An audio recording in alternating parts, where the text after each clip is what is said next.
Congress been so powerful that it could cause riots in Ladakh? Why didn't the party form the council in October 2020?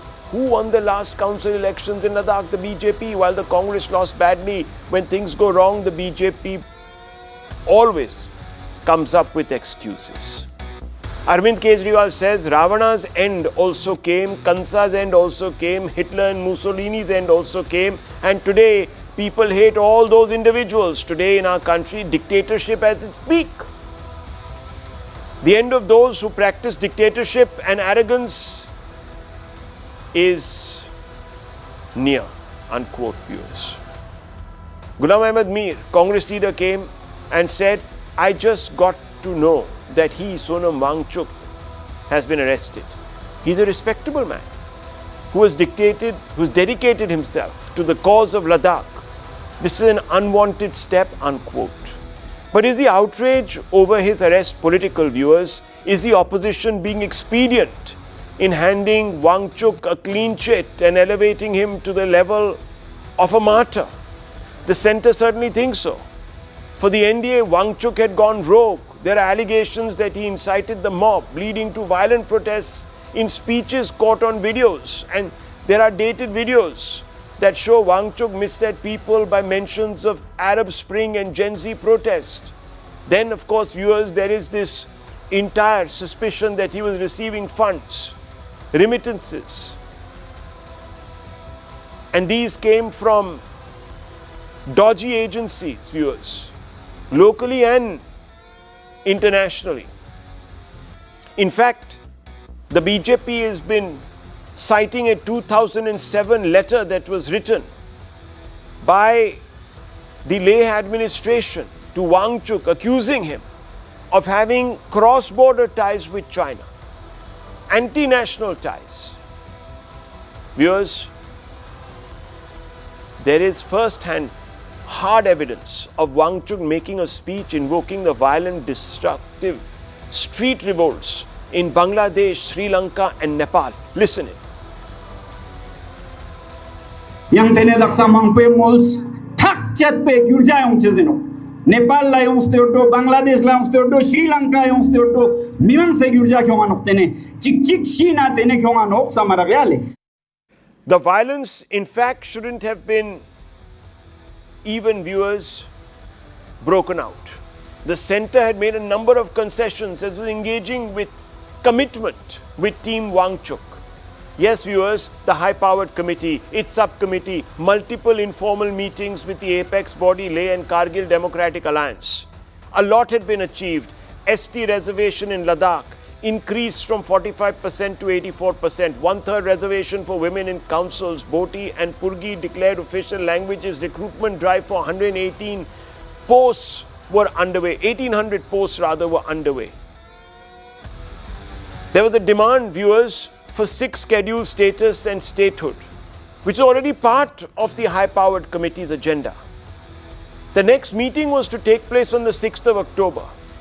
Additional meetings with Ladakh leaders were promised on the 25th and 26th of September, just 2 days before the rioting. Negotiations in a democracy are a two-way street. Consensus needs to be built. Patience is the key. Did Wangchuk make the mistake of treating it like a zero-sum game? And if so, was it an innocent mistake? That's the fundamental question tonight, viewers. Let's open it up for debate. Let's first begin with the Bharatiya Janata Party's national spokesperson, Mr. Tuhin Sinha. Mr. Sinha, the charge of villainy has been leveled by your government at the centre against Wangchuk, holding him responsible for all that has happened. The opposition says that you are a bunch of dictators. Dissent cannot be brooked by the centre. And you have heard all the commentary that I've already sort of, with great fidelity, put out there for our viewers. Well, how do you respond to this charge? Yeah. Good evening, Rahul. Good evening, everybody. Yeah. You know, we believe in giving people a long rope, but when required, we don't take time to cut off that rope. Sonam Wangchuk had been under the scanner for a very long time, but, you know, whether it was his financial misconducts, not reporting funds received from abroad, having umpteen unknown, unverified accounts which were hidden, or routing, funds which he had received in his foundation through CSR into his private entity. There were, a lot of misconducts which were there. But additionally, if you look at the series of statements which had come from him in the last few months, whether it was blackmailing, India with words like the next time Chinese troops have to enter Ladakh, our boys might show them the way. I mean, this is not something which behoves any nationalist. And fact is that his impropriety goes back to 2007, February 2007. Which government was there at the center? UPA government. Which government was there in the state? Mufti Mehbooba Mufti, Mufti Saab was the chief minister of Jammu and Kashmir. So given the range of impropriety, it was high time that he comes clean. But again, the question arises, if the UPA government was aware of his impropriety way back in 2007, why did they not act between 2007 to 2014? And of course, it seems that, over a period of time, he has gone through, some sort of chicanery, which made him to a different line during the day and indulge in different activities during the night. But fact is, if we even come to the two specific demands raised by them, whether it is Schedule 6 or whether it is the statehood to Jammu and Kashmir, both of them are unrealistic in the present situation. The statehood was never guaranteed. In fact, in 2019, August, Mr. Wangchuk was extremely happy with the fact that we had given the Union Territory status to them, something which the Congress had denied over the last 3 decades. When it comes to Schedule 6, it simply can't be a hasty decision. Please understand that, 1,700 kilometers of roads constructed at altitudes of 15,000, 17,000 feet, all of that would have to go through unnecessary obstacles by a certain bunch of people whose role in the entire protest in the last few weeks have been shady. The Indus Water Treaty has been shelved in the last 3 months ago. Whether it is hydropower projects, all of these would have to go through certain people whose role in the last few weeks have been suspect. So, giving the Schedule 6 status simply can't be a hasty decision. We were engaged, positively engaged. The next meeting of the High Part Committee was supposed to happen on 6th October. Yes. There was a clear attempt to sabotage that meeting, and that is where Mr. Wangchuk's intentions and how he operated in collusion with certain Congress party members comes under scanner. And I'm sure the intelligence agencies have more information, which is why he has been charged under National Security Act. I want to bring in the Congress spokesperson here, somebody who represents the Congress side of things, Nikhil Jain. Nikhil Jain, your support, the Congress party's support, your own support, the ecosystem support for Wangchuk signals support for a Gen Z-style revolution. Because that's what Wangchuk stood for. We've heard his speeches. They're as clear as day.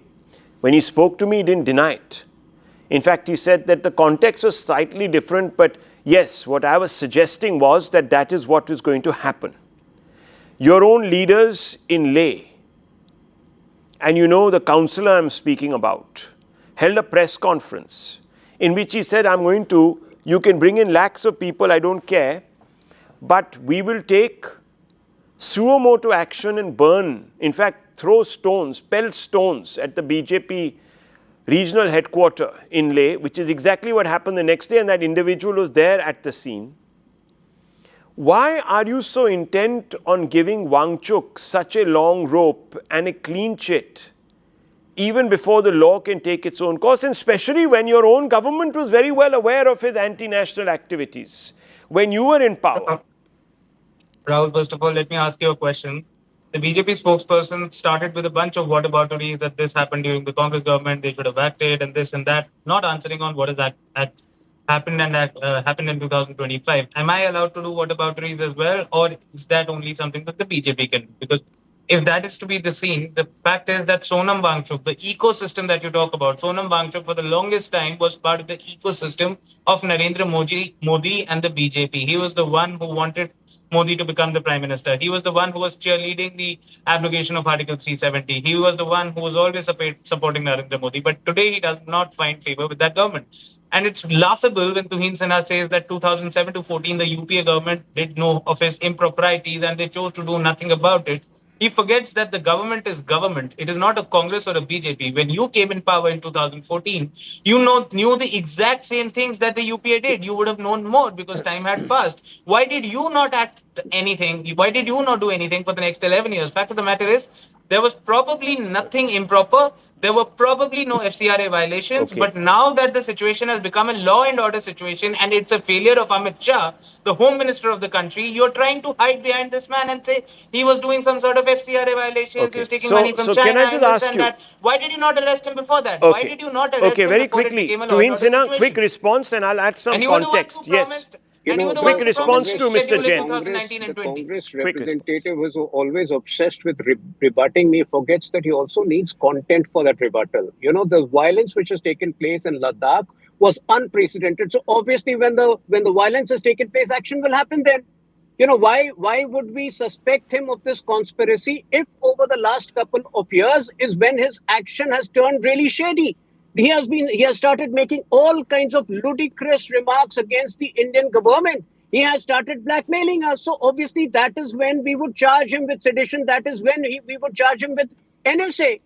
You know, it's amazing how Congress representative forgets what happened in Ladakh just 2 days ago. And this is why I say these are the people who should be held responsible for the death of 4 people. It was a very clear attempt to bully, to ransack BJP supporters. They very clearly went after the BJP office specifically. And obviously, we all know, you know, Rahul Gandhi's insinuations to Gen Z and whatever. It is Congress workers disguised as Gen Z, who are planning to, you know, unleash anarchy across the country. Viewers, people from Doda, people from Nepal, people from different parts of India are throwing stones in Leh. What have they got to do with the demands of a Sonam Wangchuk? I don't understand. Sushil Pandit, let me open this up to you. The Congress today and its ecosystem of self-flagellating liberals are all, you know, part of this Lutyens cabal. Do they have any leg to stand on when they talk about repression? You know very well that the term urban Naxals was coined by Mr. Chidambaram in the Supreme Court in an affidavit. It was posited there. 66A, section 66A that was used against cartoonists, innocent cartoonists, was something that was promulgated and defended by Kapil Sibal, who at that time was a minister of HRD, etc., etc. Sedition cases in one day between 6,000 to 8,000 were slapped on certain protesters down in Kundakulam. There have been several infractions. In fact, the Congress itself, now he says, this gentleman here says, Mr. Jain, that, you know, probably FERA violations never even happened. Probably this was all cooked up. So in 2007, was the Congress cooking up stuff about Wangchuk and sending it to its own people in Ladakh to prosecute him? Were they goosing up information? I can't understand. This is really bizarre. Yes, I can understand the one point that why was he given such a long leash? But other stuff I can't understand. Can you help? Thank you for having me on this show. You see, Congress has worked very hard to have this kind of a track record where they've lost credibility on mouthing these issues as liberally as they do. They have been most illiberal in the 10 years of their UPA rule. And today, they are invoking some of the most liberal precepts in order to corner this government. I've had a great opinion of Sonam Wangchuk. It's really sad to see someone who's led popular movements and who's been articulate, who's been sensitive, to have fallen in this kind of a rut. And if all those allegations are really true, if his management of the NGO and foreign funds, mismanagement of it, it is really alarming. Well, his references to Gen Z, Nepal, Bangladesh may have been, as he says, quoted out of context. But in these times, your references can actually work as oil on fire. One mustn't forget, on Tuesday, 4 Congress councillors held a press conference within which one of them threatened in as many words in public of arson, of stone pelting in BJP office. It doesn't take too many people to turn a peaceful agitation or a movement into a riot. And we saw that happen on Wednesday, in which 4 people died. So Congress cannot shrug this responsibility. And if, after successive defeats in elections, their only hopes can be pinned on some kind of a mass uprising and anarchy to seize power, then I have absolutely nothing more to say. This party, which is more than 100 years old, should represent a viable choice, an alternative in a democracy. We are poorer because we don't have options. I think what Mr. Pandit is saying is an important caveat here, because viewers, let me tell you, Financial Times conducted an interview with Rahul Gandhi. Who went where, I don't know. If they went to him or he went to them, I don't know.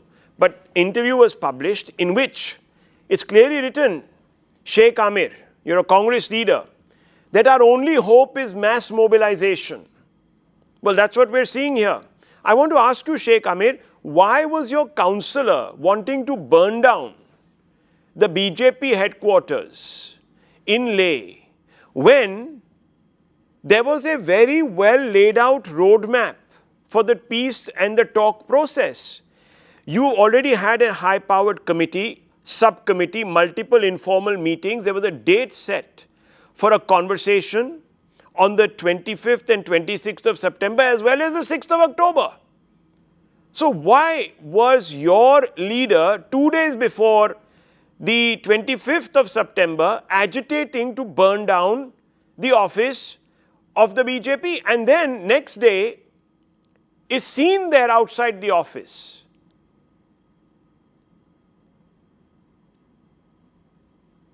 Yes, Mr. Rahul, you're talking about the ecosystem.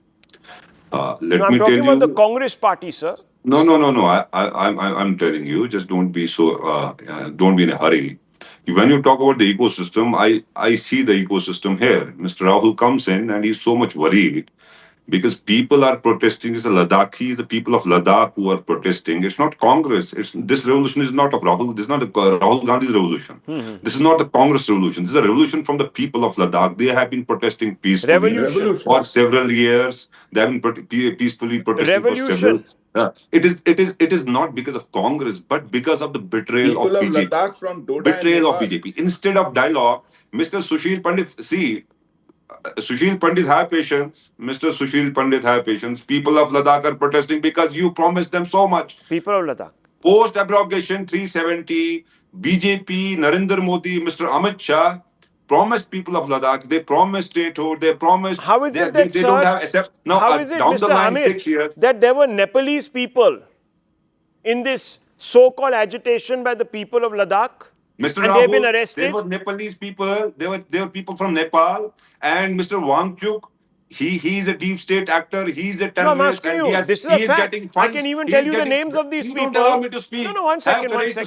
I've allowed you to speak. I'm only asking you. You're talking about constantly you invoking the people of Ladakh. I'm not dismissing the fact that there were some people who were out on the streets who were Ladakhis. Why, viewers? Why? Because there were people who had infiltrated. No, one second. There are people who were... No, hang on. I'm now quoting the government here, viewers. The government says, and this is what the government says, viewers, and this is why he's been arrested, and this is why in front of the court tomorrow, all this material will be produced, that Wangchuk and others incited mobs leading to violent protests in speeches and daily rhetoric.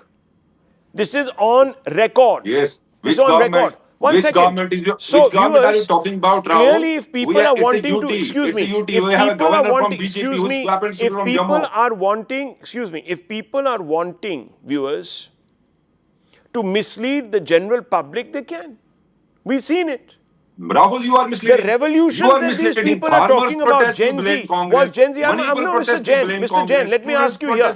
Was the Gen Z revolution in Nepal, since it is called Gen Z, was it democratic? Rahul, you have to What is understand when democratic? Was it government stopped democratic? listening. What you is have to democratic understand about Was it? it? They were Was the protesting Gen Z? peacefully. Stop Rahul, shouting. Let me Stop speak. shouting. Rahul, Mr. Give me Jain, some interrupted was time. Rahul, one you have to second. understand that. Give Rahul, me you have to some interrupted. understand I'm that not when allowed to speak. government's voice, when I'm the not allowed to people's speak. voice falls on deaf ears, I'm asking you, there are Rahul, bound to be in reactions. Nepal, was You that a cannot live in a democratic utopian- protest? Was it Rahul, yes you or no? cannot live in a Yes or utopian, no? idealistic You can't protest. live in a happening in utopian Ladakh. world, yes. viewers, So, we are being whatever told. is happening in No, Ladakh, Okay, are you you waiting have for lower it to everyone's become you faces. have to Viewers, this is understand- not about utopia. This is not about utopia. We want to live in a lawful world. That's all. We don't want to live in an unlawful banana republic. So now hang on. Let me bring in Mr. Jain. If you keep ranting, there'll be a problem, Mr. Jain. Listen to me. You said that you shouldn't live in a utopia. Is it wrong to demand that we should live in a state that abides by constitutionality and law?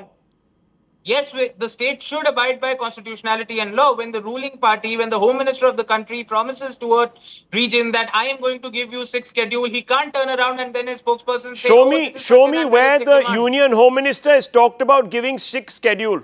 Show it to me. Show me the statement. Don't lie here. Do you ever ask Night Sunil after Sinha night, to you show sir, you proofs? come and you lie. Show me the statement. You show it to me. Sir, have you Show it ever to me. asked Show it to for me. the BJP Why are you spokesperson? talking Show like it to a me, BJP sir. Show it to me right now. Show it I to will me. show Show it it to to you. me. Spokesperson. Show it. Show I'm it. challenging you. You're Conversations, talking like a viewers, BJP spokesperson. about. I am showing the proof and I have to Show read me. the Read proof the now. statement. Read the statement. Read the statement. I Read am it. showing you the Read it. proof and I have Don't to read lie. the debate. Mr. Jain, don't lie.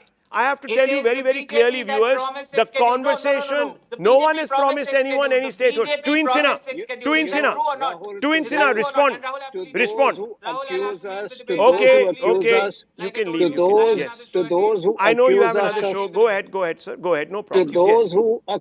to those who accuse us of not fulfilling our promises, let me tell you, we have delivered more than we ever No, I'm asking you, promised. was a promise made in writing? No, Was a promise not at made in all. writing? Not at all. Not at Viewers, all. I'll tell At you. one point of time, just one second, let me clarify this over here. Hang on, let him clarify. Let him clarify. Yes. Let him clarify. At one point of time, before the abrogation of Article 370, we were not opposed to Schedule 6. But in the present circumstances, you have to factor in the security aspects. And I'll leave it at this, viewers. We are not saying we are... I'll leave it at this. The conversation about that was happening. That conversation should have been allowed to be played out. It wasn't. Viewers, now shifting gears, we are told that the I Love Muhammad rallies are a celebration of devotion. But look at your screens. On the ground, the evidence is scanty. Massive post-Friday prayer violence broke out in Bareilly, while in Bid, Maharashtra, a cleric made a chilling call to violence against Uttar Pradesh Chief Minister Yogi Adityanath during an I Love Muhammad program. At another place in Uttar Pradesh a few days ago, Sartan se Juda slogans were shouted, viewers, in a chilling call for extrajudicial justice. Here's the video evidence and listen to what this cleric is saying, viewers, from the I Love Muhammad stage. योगी का तगला उस तगले को इतनी हिम्मत नहीं होती कि वो हुजूर सल्लल्लाहु अलैहि वसल्लम के शान में गुस्ताखी करे। मोहतरम सामने इकराम, मैं उस योगी को मजले गांव शहर से मुस्तफा मस्जिद के सामने से ये चैलेंज करता हूं कि अगर है तगले तो तेरी अगर इतनी हिम्मत है तो तुम मजले गांव में आकर खाली सिर्फ और सिर्फ आका सल्लल्लाहु अलैहि वसल्लम के नाम से जो गुस्ताख है, जो गुस्ताखी कर जो आए मोहम्मद के नाम पर जो आज बैनर लगा रही है, अगर तू उन्हें अरेस्ट करेगा तो मैं कसम खुदा की मुस्तफा मस्जिद के सामने ये उसे तकने को चैलेंज करता हूं कि तुम मस्जिद गांव से हमारे साल भैया के ढाबे तक भी तू नहीं पहुंच पाएगा कि तुझे उठाकर सीधा तुझे दफना दिया जाए। You heard that, viewers. You heard that. The I Love Muhammad campaign began in Uttar Pradesh's Kanpur during celebrations which mark the birth anniversary of the Prophet Muhammad. Muslim youth displayed banners with the slogan, quote, I love Muhammad, unquote, as a way to express their devotion for the Prophet. However, the campaign quickly sparked controversy when Muslim participants took to violence and threatened beheadings when authorities filed FIRs against the campaign's organizers for not taking prior permission to hold the marches. Viewers, that is the least that citizen groups are expected to do. Many top political leaders, however, have defended this campaign in the name of freedom of religion. But after the violence, questions arise. Has the I Love Muhammad become a stage for provocation? Or was it always a sinister attempt to flex communal muscle? These questions must be asked because the people, viewers, who used to call out the Jai Shri Ram rallies used to say exactly the same, that they were provocative, that the Jai Shri Ram slogan was a war cry, and worse, they would say that they do not take, the organizers of those campaigns do not take permission from the authorities, and they hit the roads and they go out to mosques or the other areas where Muslims are in large numbers and provoke. Well, viewers, the same can be said about these now, and let's open this up. Tariq Khan, Samajwadi Party spokesperson, Karan Verma, political analyst, Syed Asad Abbas, political analyst. Let me first begin with Karan Verma. Karan Verma, why should we today choose to believe that what was a stage for worship and piety has become a platform for provocation? Could you lay out the case as you see it, and then I'll get reactions from the other two guests. So, Rahul, at the outset, nobody can have a problem with I love Muhammad, the words per se. But in a matter of seconds, in a matter of minutes, and history is replete with such instances, from I love Muhammad, they go down the slippery slope of Gustakhe Rasool ki ek hi saza, sartan se juda, sartan se juda. This happened with Inspector Ayub Pandit right after the namaz of Jummah back in 2017. This is happening today in Bareilly as we speak. This happened in Kanpur, where religious symbols, Hindu religious symbols were thrown out. The FIR filed in Kanpur was not just for the slogan, but because there were Hindu religious symbols which were thrown away from the traditional places, and what was installed was I Love Muhammad posters. So this is the pattern that we are seeing. It started way back with the Khilafat movement. For the Khilafat movement, why did Malabar genocide had to happen? It happened because of this sense of supremacy that that they imbibe themselves with, and then the predatory instincts take over rapidly, and that's what we are seeing all across the country. So nobody has a problem with I Love Muhammad, but these clerics and these other people who are calling for violence, calling for action, that needs to be plugged in, and there has to be a separate place for it. Proper permissions have to be taken for it. You can't wreak havoc all across the country because this is a delicate time, and when you do something like that, then of course from the other side also you're going to have some provocative slogans, and a law and order situation is bound to spiral out. The Yogi government has done well to bring it in order. And now let's not just make it about the words. Let's make it about what it sparks off. And that is the larger point. Okay. Syed Abbas. Firstly, my dear friend Karan Verma, thank you, sir. Thank you for exposing yourself with your selectivity. It's good that you mention of one inspector, but you don't mention of the other police officer. When Muslim brothers of mine were reading namaz on the road, this man went out kicking them, shoving them and pushing them away. You do not speak of that. Also, as a matter of fact, you go down a slippery slope saying that I love Muhammad, when it's said in the history, it leads to STSJ slogans. Absolutely no, sir. If it has happened, let me, as an Indian, as a Muslim, condemn all those who say STSJ. The fact, sir, I was listening to Max Amini, who on a world stage said, India is a beautiful country. I visited India. Multiple languages, multiple religions, but they coexist peacefully and so beautifully. That is the India I define. And Rahul, this is the evidence. When I visit, let me tell you, so when I visit Syria, when I visit Iran, when I visit Iraq, they don't address me as a Muslim. They ask me, Hindi, Al-Hind, that is my identity and that is beautiful. And they have such great things to say about the nation. What are you talking about, Syed Abbas? All that is fine. Listen, no one has a problem. No, 1 second. Let me just make one thing very clear. And I think Karan Verma began by saying that. And that just shows how open-minded he is. Look, viewers, you're free in this country to propagate your faith. You're free as long as you obviously observe the remit of the law. Nothing wrong with marching under the banner, I love Muhammad. After all, there are many faiths that do the same.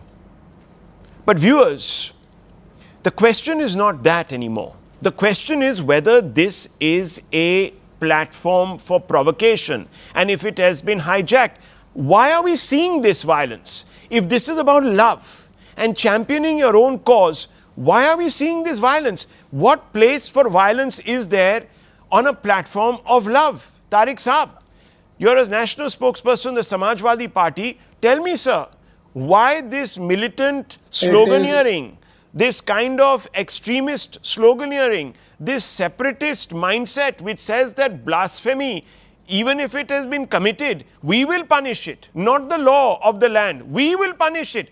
हम सरतन से जुदा करेंगे. Sir, आप कौन होते हैं सरतन से जुदा करने वाले? You have a problem with a person, you have a problem with an administration, go to the court. Why are you chanting Sartan se juda in the middle of the street? And there those slogans are in Unnao and in other areas. Why are you taking the law into your hand? It is a platform for provocation. Yes. I didn't say that. I said, why is it becoming a platform for provocation? Why? That shouldn't become a platform of provocation. Okay. But let me ask you a very simple question. It has been done in Maharashtra. You have just shown the video. Now, whose government is there? Who are in power? It's Samajwadi Party in power. And it's our responsibility to make control law and order in Maharashtra. So, it's totally our fault. So, suddenly, if as a chief minister, suppose Tariq is a chief minister, so he should suddenly resign. Wow. Okay, because he's in power. Look at the inversion. Look at the inversion. No, hang on. Are you giving, sir? You have given 1 minute. You have given 1 minute to other. Please let me complete. So, why are you not asking government of Maharashtra that what you are doing here? People like these clerics are just making that platform to provoke others. What the government is doing, like law and order is not subject to the state government. Okay. It's the responsibility of the government of Nepal. Right. Raja of Maharashtra, Nepal will come and take care of law and order of Maharashtra. Yes. Right. Say yes. Please, sir. So viewers. Say yes. Okay, Please, okay, sir, Mr. Khan. Yes. Law and order is a state subject. No, hang on. Raja of Maharashtra, Raja of Nepal will come. Yes. आप इतना meltdown mode में क्यों हैं? Why are you in such a meltdown mode? Sir इसलिए कह रहा हूं कि ऐसे लोगों को अलाउ क्यों किया जा रहा है? Okay, so viewers, just a minute. Just look at the inversion here of logic. Viewers, yes, Karan Verma is raising his hand. First, Karan, yes, make your point and then I'll come out. Yeah. So this is typical Samajwadi Party playbook, Rahul. You remember that back in the day during the Maharashtra polls, Abu Azmi, Samajwadi Party, he said, I am going to meet servant of Muhammad, which is fantastic. Who is that servant? It turns out to be Maulana Azhari. What does Maulana Azhari say? Karbala का अंतिम युद्ध अभी बाकी है, महिलाओं को पढ़ने नहीं देना चाहिए. तो स्टार्ट होती है बात आई लव मोहम्मद से, which is fantastic, servant of Allah, which is great. Then it begins about Taliban style ka hame chahiye, education should not be there for girls. What has S.T. Hassan said time and again? Every single forum where he's talked about Muslim Brotherhood, look at the kind of provocative statement S.T. Hassan, Shafiqur Rahman Burke, all these people have resorted to. This is simple playbook of Samajwadi Party. We will first create tension, then ask you why are you not able to maintain law and order. एक simple survey संभल में जब हुआ था तो पत्थर बरसा दिए थे, फिर कहा था अरे पुलिस ने फायर क्यों किया? Damned if you do it, damned if you don't do it, and then say, oh, law and order is your prerogative. Why do you create that sort of tension? Why do you use these pious platforms for peddling your narratives, for Mr. peddling radicalism? Please respond. These statements create tension. That's all right. But Nitesh Rane's statement create peace. That create peace. Nitesh Rane जब बोलते हैं कि मुसलमानों को काटो, तो वो peace. That is the message of peace. No, please, sir. Let me complete. This is not fair. नहीं, sir, please ऐसे मत करिए. आप उनको तो बोलने देते, मुझे नहीं बोलने देते. जब नितेश राणे कहते हैं कि मुसलमानों अपनी गर्दनें काट दो, it is for peace. Tariq Khan की गर्दन काट दो, नितेश राणे तो यही कहते हैं. That create peace. That create a type of honor for Bharatiya Janata Party and people of RSS and Karan. That brings self-pleasure to them. Okay. So they must one second. Don't use these words, self-pleasure and all that. 1 second. I just want to say, viewers, look at the inversion of logic. No, 1 second. Let me now make a point that I've been wanting to make. Viewers, when there are people from the Hindu community, agents provocateurs like Nitesh Rane or whoever else it is, when they make these speeches, what is said? That their mindset is rotten. This is Hindu supremacism. This is Hindu bigotry. This is Islamophobia. The entire community, viewers, The entire ecosystem around Nitesh Rane, all the people in his party, all of them are branded Islamophobes. Then people don't say, no, let's call out the state government or the party. The first thing they say is Islamophobia. And various people will, one second, Mr. Abbas, one second. Many people will go out there and lobby foreign governments and talk about Islamophobia. Viewers, when you ask the question of community leaders, this is a cleric, viewers, he holds a responsible position in his community. He has the power to influence people. If his thought is so perverted, where he wants to take an extrajudicial action, in a way, viewers, that will undermine the law, and you ask about his mindset, they say, no. State government is there, they should impose law and order. Okay. Viewers, no one from that community is standing up today and saying, stop this I Love Muhammad campaign, these rallies, these marches, because we have lost control. The same would be said about, the same is said about very, very simple things. If Hanuman Chalisa is to be, viewers, sung anywhere, or if Jai Shri Ram slogans are raised, this becomes a call to war. It's a war cry, they call them. Viewers, here in our country, secularism is a one-way street. This is what it is. Mr. Abbas, I just hope you will now make a quick comeback and tell your community, please roll this back. Clearly, it is becoming a platform where people are infiltrating it and misusing it. Either the community ostracizes them, or the community goes to the police and hands these people over and say, not in my name. Rahul Sahab, be it I Love Muhammad, or be it I Love Mahadev, or be it the beautiful Lord Sri Ram's Jai Sri Ram, or the Hanuman Chalisa, I don't think any of my Indian, Muslim or Hindu or Sikh or Isai brothers should be stopped from any celebrations that they want to. No one is saying that, But yes, whose responsibility is it now to call out? No, one second, Mr. Abbas, answer this question. Should these people, should the people who are attending, one second, Mr. Abbas, direct question to you, please respond. Should the people who are listening to this cleric go to the police, catch hold of this cleric, take him to the police station and say, arrest this man? He's not speaking in our name. He's not speaking in the name of our prophet. Man who is speaking, I don't even consider him a cleric. Arey bhai, you may not. That man is an absolute... Now viewers, they will say... Man, you're not allowing me... Bhai, I'm asking you a question. Give me 1 minute. What is wrong with my question? Is the logic not right, sir? If you see a murder happening or you see an assault on somebody, isn't your duty or civic duty to report it? Now you need to hear the answer. Bataiye. Yes, thank you, sir. So this particular so-called cleric must be taken off from the stage, and he must be directly taken not just to the police station, but I think Public Safety Act or a National Safety Act must be imposed on this. Great, wonderful. So why hasn't it happened, viewers? Why hasn't it happened? Allow me to complete. So who's in power in Maharashtra? BJP. Ask Karan Verma or ask a BJP spokesperson. Viewers, them you will not ask. Viewers, you will ask us. The community has no responsibility. Community has no duty. So I believe the citizens of that community have zero duty to the Indian constitution or the Indian legal system. Hundreds of people are shouting there. No, 1 second. Don't talk over me. I'm wrapping this up. I don't want to go down any further down this road, viewers. Who runs the police? It is not a road that we should even come to pass. The point is, you have a situation where hundreds of people are rushing down that street shouting Sartan se juda. Is anyone turning them in? Is anyone saying our duty is to ensure that these people who think that there is recourse in extrajudicial justice should be from our society? No, viewers. People are quiet and they will say, let the state act. Unko arrest karo. And jab state aati hai arrest karne, then exactly the opposite happens, viewers. The police is targeted in the uniform. This is exactly what happened in Bareilly. I leave it at this, viewers. I leave it at this. You've heard the community. You've heard their view on this. Let's move on. Let's move on because, viewers, there is a very important story that needs to now be talked about. The Pakistan media is in overdrive, hyping a meeting in DC between President Trump and Pakistan Prime Minister Shehbaz Sharif and Field Marshal Asim Munir.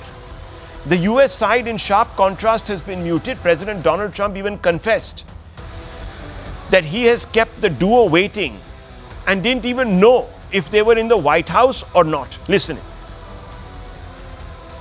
In fact, we have a great leader coming. We have the Prime Minister of Pakistan coming and the Field Marshal. Pakistan Field Marshal is a very great guy, and so is the Prime Minister, both. And they're coming, and they may be in this room right now. I don't know, because we're late. And I said maybe they'd like to join they actually may be somewhere in the beautiful Oval Office. Despite the nonchalance of the US president, the meeting is an indication of a serious reset in America and Pakistan ties, which have been in a state of dormancy for the better part of a decade. Pakistan has already concluded a significant pact with Saudi Arabia. It is now on a charm offensive with Trump, who, given his family business interests in Pakistan, is only too happy to reciprocate and oblige and reciprocate the goodwill. The question is, how seriously must New Delhi view this budding bonhomie? What are the implications, if any, for New Delhi? Let's open this up. And I want to first begin with Sushant Sareen and bring him into this conversation. There's, of course, Professor Brahma Chileni, both of them specialists. Sushant Sareen, what are the implications, if any, for New Delhi? Should we be over-reading this, assessing this, analyzing this, or should we say, look, I mean, this is what Trump does for leverage. He just wants to send a signal. I think that is also true. Trump does this for leverage, but I suppose you simply cannot ignore the fact that the ground is shifting.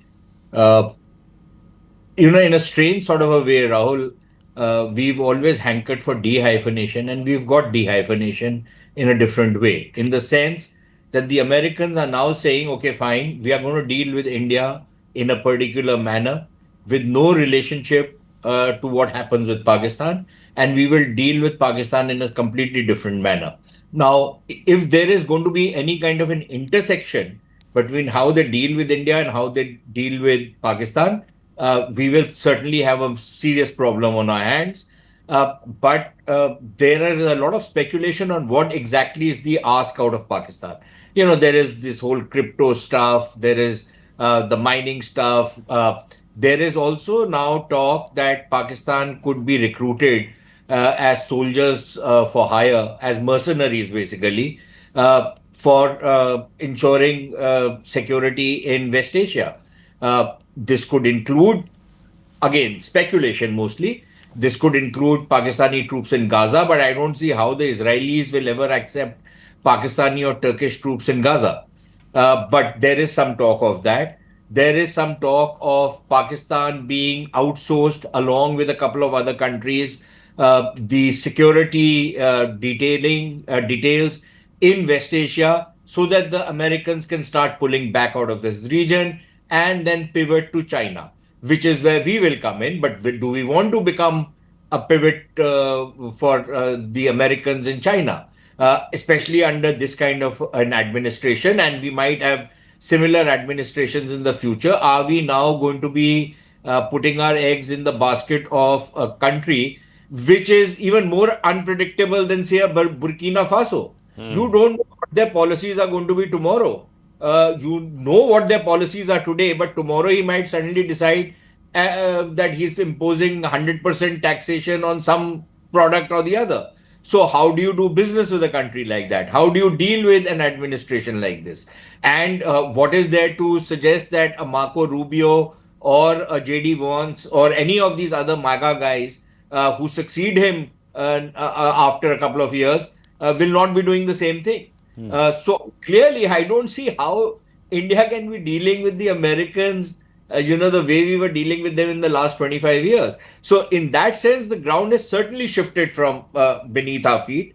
And we have to recognize this reality. And the one leverage which we have, which I personally think, Rahul, we are making a mistake, is, our diplomats and our officials continue to say that while, there is problem on the trade front, but on the defense and the strategic front, the relationship remains very robust, which means that the Americans are getting what they want. And what is in it for you? So why are you not able to leverage the strategic with the economic?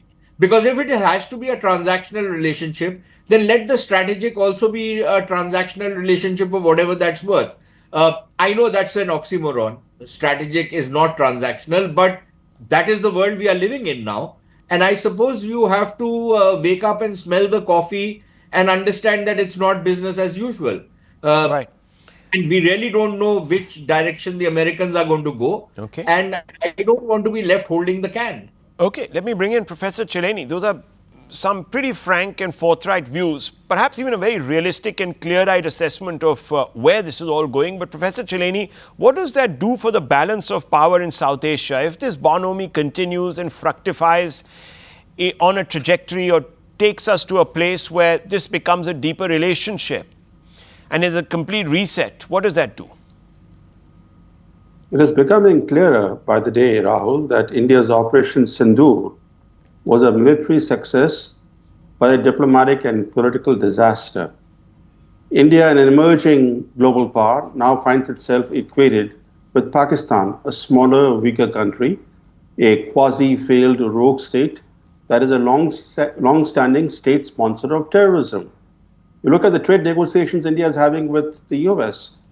Who's leading the negotiations from the American side? An assistant US trade representative for South and Central Asia. South and Central Asia.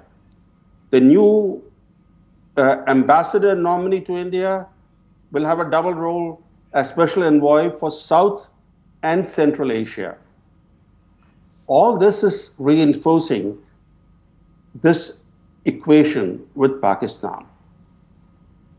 But there's one important point that we should not forget, which is that American and Chinese interests converge on Pakistan.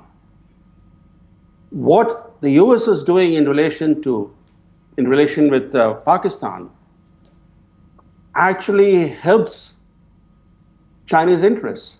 And what China is doing, for example, keeping Pakistan afloat with loans and other assistance, also advances American interests vis-a-vis Pakistan. So it's becoming very clear by the day that the US-Chinese interests converge on Pakistan. And that should be a cause for deep concern in New Delhi. And look at the meeting that Trump had with the self-styled air marshal from Pakistan and the lightweight prime minister from there. It was attended by the vice president and by the secretary of state. So obviously, when they're discussing concrete issues, it wasn't just a call on.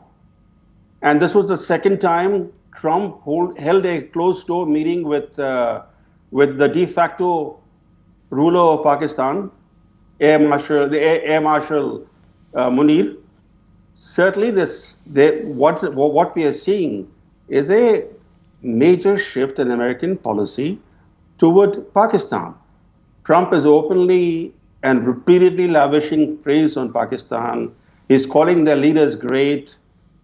And the watershed moment, the turning point came when 5 days after the Pahalgam massacre, the crypto company, World Liberty Financial, which was launched by Trump and his sons, and which offers its own digital currency, that company signed a major deal, a partnership agreement with Pakistan. And the World Liberty Financial delegation that visited Islamabad received red carpet treatment from the Pakistani Prime Minister and the Army Chief. And this led to Pakistan's subsequent announcement in May at the Bitcoin conference in Las Vegas to create a quote-unquote strategic Bitcoin reserve. Pakistan aims to hold Bitcoin long-term as a strategic asset. And I think this crypto deal on April 27th brought about a sea change in Trump's approach toward not just Pakistan, toward the entire Indian subcontinent, even in relation to India. Right. And you know the fact that his own personal business interests are influencing his South Asian foreign policy is in keeping with what has appeared in American media, for example, on the front pages, that his crypto ventures since he got re-elected in November. Okay. His crypto ventures have added tens of billions to his family's wealth in just a matter of months. Even the pro-Trump New York Post had to warn that that Trump risks undercutting his presidency with a Hunter Biden style scandal. It's clear. Wow. It's clear that what we are seeing. Is this now, both of you gentlemen? I would like you to weigh in on this question. Is the reset transitory? Will it end with Trump? Professor Chileni, a minute for you and a minute for Sushant Sareen on that question. Yes. Well, it's a reset for sure. And whether it will last is a difficult question. Trump will seek to extract what he can from Pakistan, just the way he is seeking to extract from India what he can through the trade negotiations. He wants a largely lopsided trade deal, a deal on his terms. He's similarly seeking to extract things from Pakistan. Nothing is permanent in international relations. No relationship is enduring in that sense. I think the most enduring partnership between any two countries is the one between New Delhi and Moscow. Even though the world has changed fundamentally since 1971, when India signed this friendship treaty with the then Soviet Union, that partnership has endured. But most partnerships tend to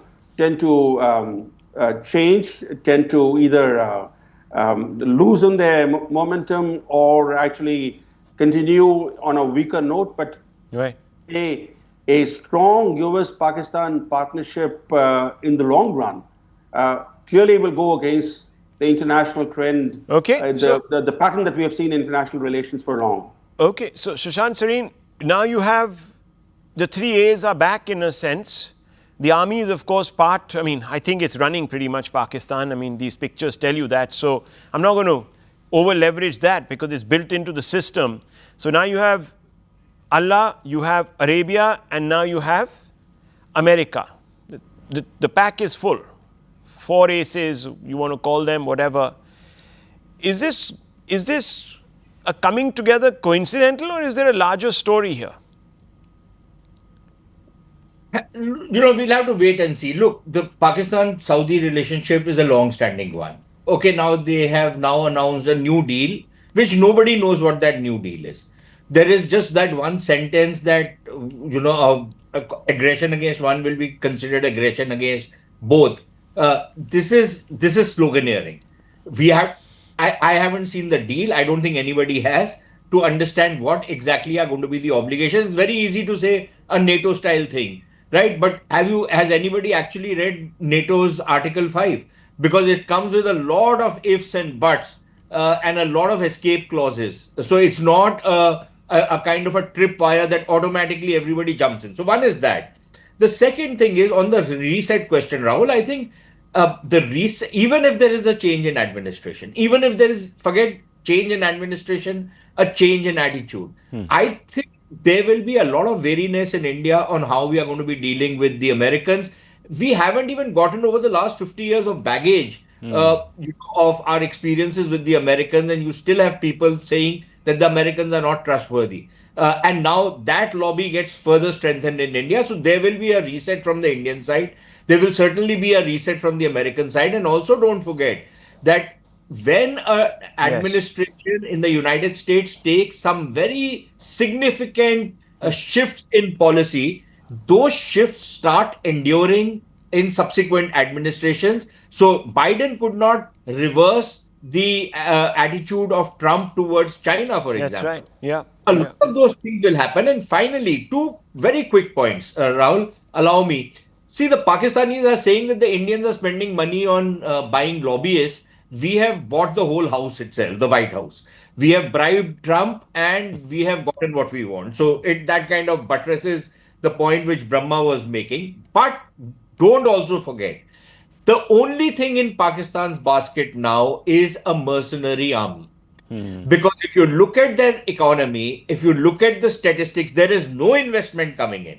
Forget, even the Trump family has not invested anything in Pakistan.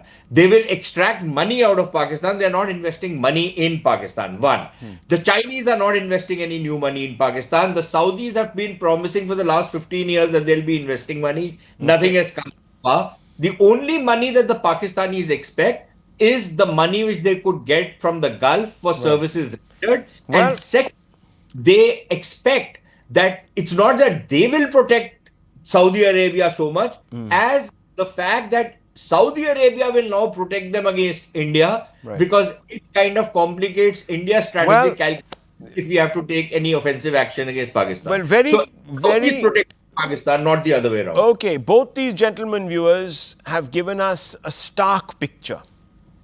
It's not looking very favorable right now. We'll have to really outthink ourselves to make a difference here. We'll need to have out-of-the-box thinking. We leave it at this, viewers. Thank you very much for watching.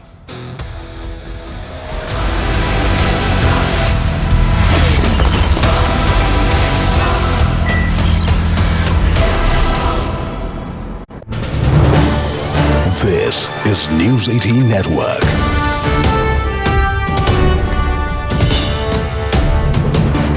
India's largest news network. Sonam Wangchuk. They will just keep him in this indefinite purgatory, and that's their model. And then they'll send these BJP people. They'll say this guy was doing something on Nepal. This guy was doing something with ISI. This guy was doing something with China. These people are doing something with international NGOs. That is what they do every time. But nobody will answer. Why did you promise? I asked this question to the gentleman sitting right in front of us. Why did they promise in their manifesto to the people of Ladakh that the 6th schedule of the Constitution would be applied to Ladakh? Please answer that. But they're not saying that they won't. There are negotiations that are currently underway on that front. No. Sorry. No. This is absolutely wrong. What negotiations? BJP promised something. Congress supports it. The people of Ladakh want it. What negotiations? Tell me. What negotiations? Pradeep Bhandari?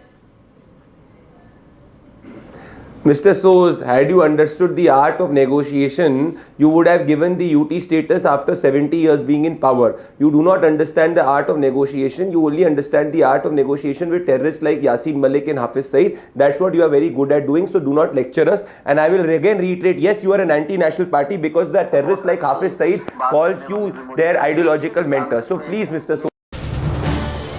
This is News 18 Network.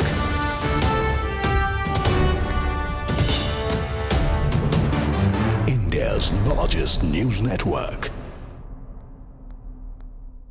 Sonam Wangchuk. They will just keep him in this indefinite purgatory, and that's their model. And then they'll send these BJP people. They'll say this guy was doing something on Nepal. This guy was doing something with ISI. This guy was doing something with China. These people are doing something with international NGOs. That is what they do every time. But nobody will answer. Why did you promise? I asked this question to the gentleman sitting right in front of us. Why did they promise in their manifesto to the people of Ladakh that the 6th schedule of the Constitution would be applied to Ladakh? Please answer that. But they're not saying that they...